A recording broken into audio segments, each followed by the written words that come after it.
चलिए class 9 exercise 8.1 में question number 5 देखते हैं। दिया हुआ कि दर्शाइए कि यदि एक चतुर्भुज के विकर्ण बराबर हो, चतुर्भुज के विकर्ण बराबर हो और परस्पर समद्विभाजित करे तो वह एक वर्ग होगा। ये सिद्ध करना है कि चतुर्भुज क्या होगा, वर्ग होगा, जबकि उनके विकर्ण एक दूसरे को समद्विभाजित कर रहे हों और आपस में बराबर हो तो चलिए देखते हैं। मान लेते हैं कि ABCD चतुर्भुज है। इन चतुर्भुजों के विकर्ण एक दूसरे को समद्विभाजित कर रहे हैं, अर्थात OA बराबर क्या दिया है, OC दिया है, और OB बराबर क्या दिया है, OD दिया है। ये मतलब दिया हुआ है। और किसी भी चतुर्भुज में अगर उनके विकर्ण समद्विभाजित करेंगे तो क्या होगा, चतुर्भुज के विकर्ण लिख लेंगे, चतुर्भुज के विकर्ण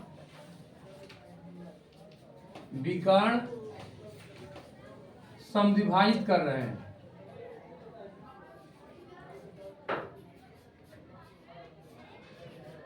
समद्विभाजित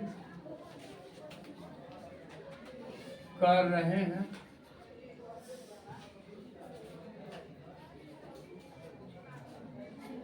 अतः ABCD एक समांतर चतुर्भुज होगा।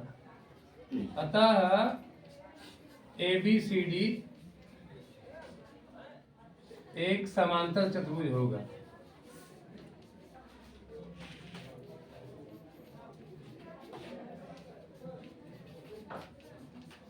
कोई भी चतुर्भुज जिनके विकर्ण समद्विभाजित होंगे, समद्विभाजित होने का मतलब OA बराबर OC होगा, OB बराबर OD होगा, तो उस समय कहेंगे कि ABCD एक समांतर चतुर्भुज है, क्योंकि समांतर चतुर्भुज के विकर्ण एक दूसरे को समद्विभाजित करते हैं, इसलिए ऐसा होगा।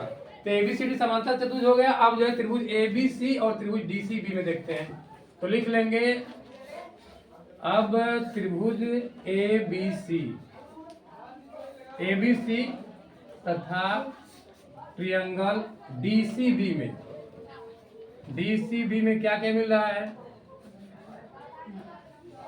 पहला मिल रहा है AB बराबर CD। क्यों है, क्योंकि ये साइड ऑफ पैरेललोग्राम है। या लिखेंगे समांतर चतुर्भुज की समांतर चतुर्भुज की सम्मुख भुजा है, समांतर चतुर्भुज की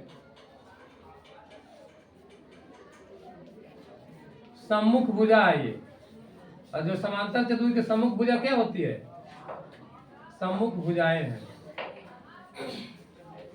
समांतर चतुर्भुज की सम्मुख भुजाएं हैं, और समांतर चतुर्भुज की सम्मुख भुजाएं जो रहती है क्या होती है, आपस में बराबर होती है। AB बराबर CD हो गया, BC दोनों में शामिल है, लिख लेंगे BC बराबर BC। क्यों होगा ऐसा, क्योंकि उभयनिष्ठ है, दोनों त्रिभुजों में शामिल है, उभयनिष्ठ है ये। और दिया हुआ है कि AC बराबर BD। AC बराबर क्या दिया है, BD दिया है। ये दिया हुआ है कि विकर्ण बराबर है, तो तीन चीज मिल गया, तीनों ही भुजाएं हैं।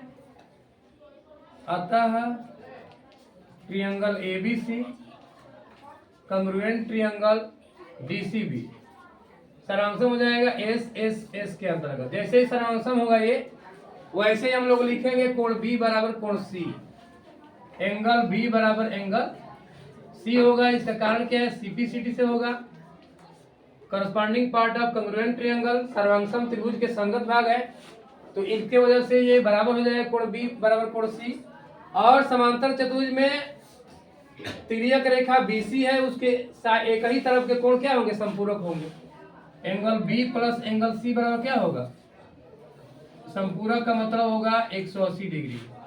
ब्रैकेट में लिख लेंगे, तिर्यक रेखा के एक ही तरफ के कोण संपूरक होते हैं, क्योंकि जब दो रेखाएं समांतर होगी, दो रेखाएं ये रेखा और ये रेखा समांतर है, और ये मान लेते हैं कि BC है, ये BC है, तो तिर्यक रेखा ये BC हो गया, ये रेखा और ये रेखा समांतर है, तो एक ही तरफ के कोणों को मिलाएंगे, जोड़ेंगे, तो दोनों को मिलाकर के 180 डिग्री होगा। तो एंगल B प्लस C जो है, BC तिर्यक रेखा है, क्योंकि AB और CD क्या है, समांतर चतुर्भुज की सम्मुख भुजाएं हैं, अतः AB समांतर CD है। और जब AB समांतर CD है, ये वाला भुजा इस भुजा के समांतर है, तो BC इसको तिर्यक रेखा ये काट रही है, तो एक ही तरफ के तिर्यक रेखा के एक ही तरफ के कोणों को जोड़ेंगे 180 डिग्री आएगा। और B बराबर C दिया है तो B बराबर C यहाँ पर रख लेते हैं, जहाँ B है उसके स्थान पर C रख लेंगे, तो ये भी C हो जाएगा प्लस C हो जाएगा बराबर 180 डिग्री। मतलब कि एंगल C बराबर क्या आ जाएगा, 2 कोण C बराबर 180 डिग्री, तो 2 एंगल C बराबर 180, तो केवल एंगल C बराबर क्या आएगा 90 डिग्री, भाग दे देंगे, तो C का मान 90 डिग्री आ गया। आप देख रहे हैं कि समांतर चतुर्भुज का एक कोण 90 डिग्री आ गया, तो एक कोण 90 डिग्री आ गया, C तो C के बराबर क्या है B है, तो B बराबर भी 90 डिग्री आ गया, तो B बराबर भी 90 डिग्री आ गया। इसका मतलब ये हो जाएगा कि ये आयत टाइप का हो गया। अब हम लोगों को केवल और केवल इसमें एक 90 डिग्री आ ही गया और आमने सामने की भुजाएं बराबर है ही। अब हम लोगों को एडजेसेंट साइड को बराबर करना है, उसके लिए हम लोग दूसरा त्रिभुज ले लेंगे। त्रिभुज ए बी सी नहीं, त्रिभुज ए लिया जाएगा, त्रिभुज ए ओ बी। अब लिख लेंगे, अब जो है ट्रायंगल ए ओ बी तथा ट्रायंगल बीओसी में, बीओसी में क्या क्या मिल रहा है, OB बराबर क्या मिल रहा है, OB है, ब्रैकेट में लिख लेंगे, उभयनिष्ठ है, कॉमन लिख लेंगे इसको, कॉमन मीन्स उभयनिष्ठ है। और ये OA बराबर क्या है, OC है, OA बराबर OC है, दो चीज मिल गया ये, क्योंकि दिया हुआ है ये। अब तीसरा चीज क्या मिलेगा, OA बराबर OC मिल गया और OB जो है दोनों में शामिल है, दो ही चीज मिल रहा है इसमें, तीसरा क्या मिलेगा।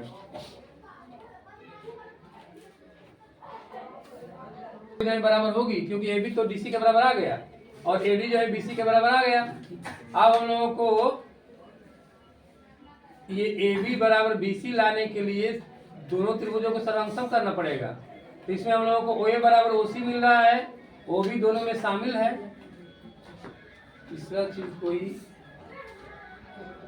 मिले, हाँ चलिए। इसके बाद अब तीसरा कंडीशन, जैसे OB बराबर OA बराबर OC आ गया, OB दोनों में शामिल हो गया।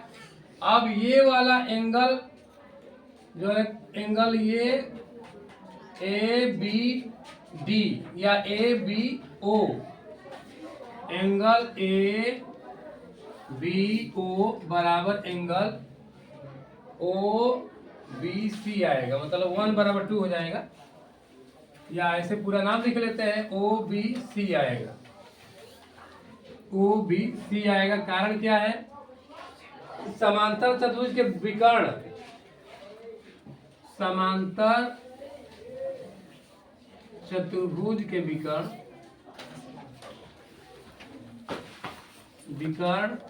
समांतर चतुर्भुज के विकर्ण उसके कोण को समविभाजित करता है, उसके कोण को समविभाजित करता है।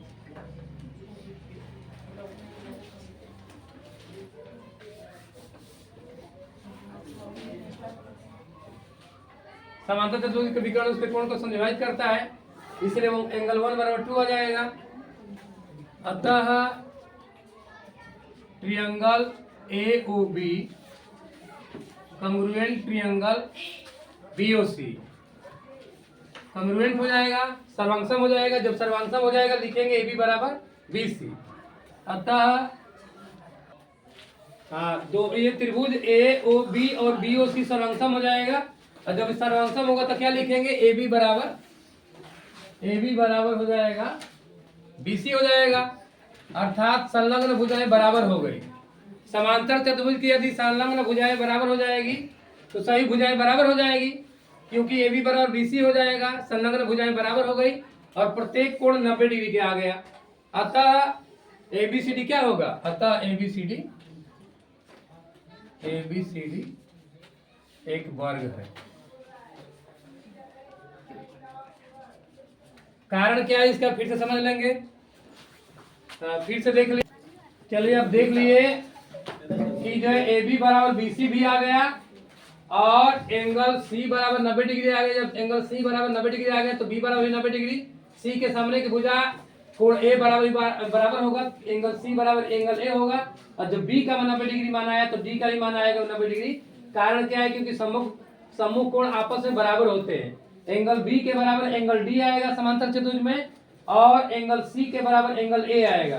तो अगर मान लो कि सी का मान 90 डिग्री आया है तो ए का भी मान 90 डिग्री आएगा, और बी का मान 90 डिग्री आया है क्योंकि बी और सी बराबर है, तो बी का मान 90 डिग्री आया है तो डी का भी मान 90 डिग्री आ गया। और एडजेसेंट साइड ए बी बराबर बी सी आ गया। इसका मतलब सही भुजाएं बराबर होगी, क्योंकि पहले से ही हम लोग सिद्ध कर चुके हैं कि ए डी बराबर बी सी है और ए बी बराबर बी सी आ गया, अर्थात सही भुजाएं बराबर आ गया और प्रत्येक कोण 90 डिग्री हो गया। अतः ए बी सी डी क्या होगा, एक वर्ग होगा। यही सिद्ध करना था, लंबा